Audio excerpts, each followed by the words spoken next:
Let's do the next question. अब देखो यहाँ पे ये पूछा गया है आपसे कि गिवन सॉइल कोहेशनलेस सॉइल है, ठीक। कोहेशनलेस सॉइल का मतलब क्या हो गया कि जिसमें कि बिल्कुल भी क्वेश्चन ये मतलब सैंड की बात कर रहे हैं, सैंड और ग्रेवल, यही कोहेशनलेस सॉइल्स होती हैं।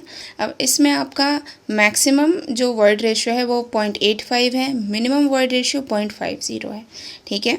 अब in the field the soil is compacted to a mass density of 1800 kilonewton per meter cube and a water content is 8%.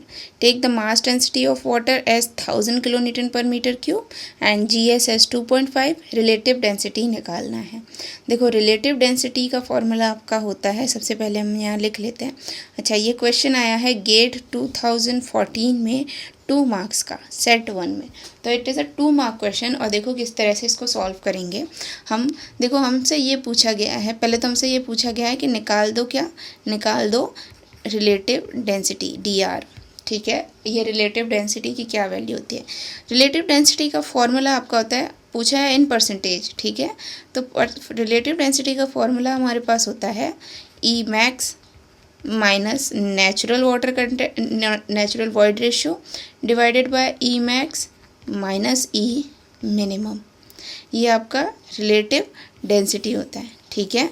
इसी में 100 से मल्टीप्लाई कर दोगे, आपको क्या मिल जाएगा, आपको ये परसेंटेज में मिल जाएगा। अब मेरे से ये बोला गया है कि अब इस फॉर्मूले में गिवन क्या क्या है वो देख लेते हैं। हमारे पास गिवन जो चीज़ें हैं वो हैं मैक्सिमम ई मैक्स गिवन है, ई मिनिमम भी गिवन है। तो E max is equal to 0.85, ई मिन इज़ इक्वल टू 0.50, ठीक। नेचुरल वाटर कंटेंट की कमी है, डायरेक्टली नहीं गिवन है लेकिन कई सारा डेटा गिवन है। यहाँ से अगर मैं नेचुरल वाटर कंटेंट निकाल लूँ तो क्वेश्चन सॉल्व हो जाएगा। अब नेचुरल वाटर कंटेंट के लिए आपको कॉम्पैक्टेड मास डेंसिटी दे रखी है, मतलब मास मतलब बल्क वाली वैल्यू दे रखी है, गामा बल्क यानी गामा टी की वैल्यू दे रखी है 1800 kilo newton per metre cube. अब देखो डेंसिटी लिखा है लेकिन आपको जाना है यूनिट पे। अगर यूनिट होती है आपकी ग्राम पर सीसी है ना, तो आप डेंसिटी में लेते हैं इसको, लेकिन ये kilo newton per metre cube है तो ये सीधे सीधे आपको यूनिट वेट ही दे रखा है, ठीक। अब यहाँ देखो और वाटर कंटेंट दे रखा है कि बल्क वाटर कंटेंट एट 8% था, ठीक है। दूसरी चीज़ दे रखी है आपको कि डेंसिटी ऑफ वाटर 1000 लेना है और उसके बाद GS की value 2.7, gamma W is equal to 1000 kilo newton per metre cube और GS इज़ इक्वल टू 2.7। अब लगाओ यहाँ पे आप क्या कर सकते हो, देखो बल्क दिया है, बल्क से मैं ड्राई निकाल लूँ, बल्क से मैं गामा D निकाल लूँ। क्यों, कैसे निकालेंगे, gamma D is equal to gamma T upon 1 plus W। ये दोनों चीज़ें गिवन है मेरे पास, गामा D निकल आएगा। अब इस गामा D और मेरे को GS भी पता है, गामा W भी पता है। गामा D क्या होता है, GS gamma W upon 1 plus E, है ना। गामा D पता है, GS गामा W पता है, E निकल के आ जाएगा। दिस इज़ द नेचुरल उस सॉइल में water content.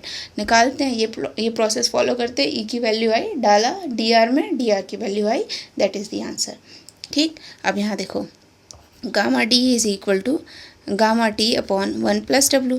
Gamma T is 1800 divided by 1 plus 8 मतलब 0.08, ठीक। अब ज़रा इसको कैलकुलेट करो तो हमारे पास कितना आता है, 1800 divided by 0.08 is 1666.667 kilo newton per metre cube. ये गामा D आया।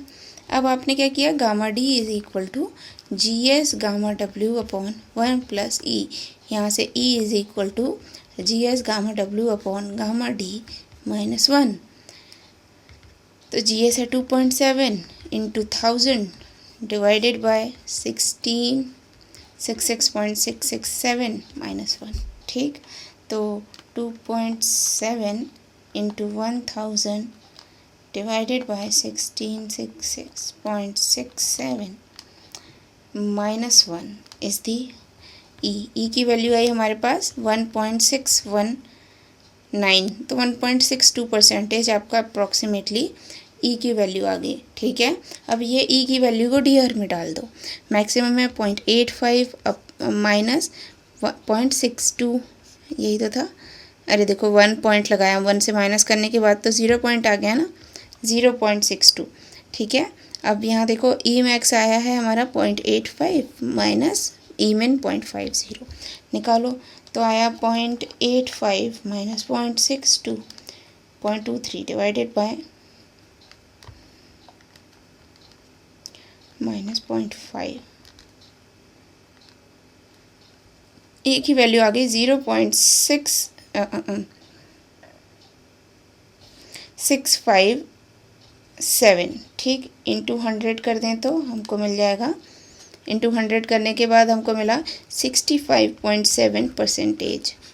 तो 65.7% आपका ऑप्शन डी है, तो यहाँ से option D is the answer. अब यहाँ चलो नेक्स्ट क्वेश्चन पे देखते हैं। नेक्स्ट क्वेश्चन है हमारे पास कि एक सॉइल है which has following properties GS N और वाटर कंटेंट हमको सब दिया हुआ है, N मतलब पोरोसिटी गिवन है। अब मेरे को डिग्री ऑफ सैचुरेशन की वैल्यू निकालनी है, यानी कि given is GS is equal to 2.71, N is equal to 40%, water content is equal to 20%, हमको निकालना है S। ये क्वेश्चन आया कि 2014 में ही 1 मार्क का इन सेट 2। देखो सेट 1 में भी आपका इस चैप्टर से एक क्वेश्चन आ गया, सेट 2 में भी एक क्वेश्चन आ गया, ठीक, और सेट 2 में 1 मार्क का, ये तो बहुत इजी है। हमें क्या करना है, हमारे पास एक ही रिलेशन है जिससे हम निकाल सकते हैं GS इज इक्वल टू, ये है हमारे पास WG is equal to ES, है ना। S निकालना है, लेकिन उसके लिए मुझे E पता होना चाहिए। E के लिए मुझे N दे रखा है, E कैसे निकालोगे, N अपॉन N माइनस 1, तो 0.4 डिवाइडेड बाय 0.4 माइनस 1, ठीक, N अपॉन 1 माइनस N होता है formula, N upon 1 minus N, तो हमारे पास 1 माइनस 0.4, तो हमको आया 0.4 divided by 0.6 is 0.666, E is equal to 0.667, ठीक है। E की वैल्यू आई, फॉर्मूला पुट करो, W इज़ 20%, तो 0.2 into G is 2.71 is equal to E की वैल्यू 0.667 इंटू S, तो 0.2 into 2.71 divided by 0.667 is equal to S। S की value आ गई 0.812, तो degree of saturation rounded off to nearest percent. अब यहाँ देखो डिग्री ऑफ सैचुरेशन की आपकी वैल्यू अगर परसेंटेज में निकाली जाए तो 81.2%, तो rounded off to nearest percent answer हमारे पास आ जाएगा अप्रॉक्सीमेटली 81%। तो हम यहाँ पे आंसर दे सकते हैं इट इज़ 81% जो है डिग्री ऑफ सैचुरेशन है सॉइल का। तो इस तरह से आप क्वेश्चन सॉल्व करते हो। आई होप आप लोगों को ये 2 क्वेश्चंस क्लियर हो। 2014 तक पहुंच गए, जल्दी से जल्दी हम लोग 2023 तक पहुंचते हैं। Okay, so will meet you in next lecture. Thank you.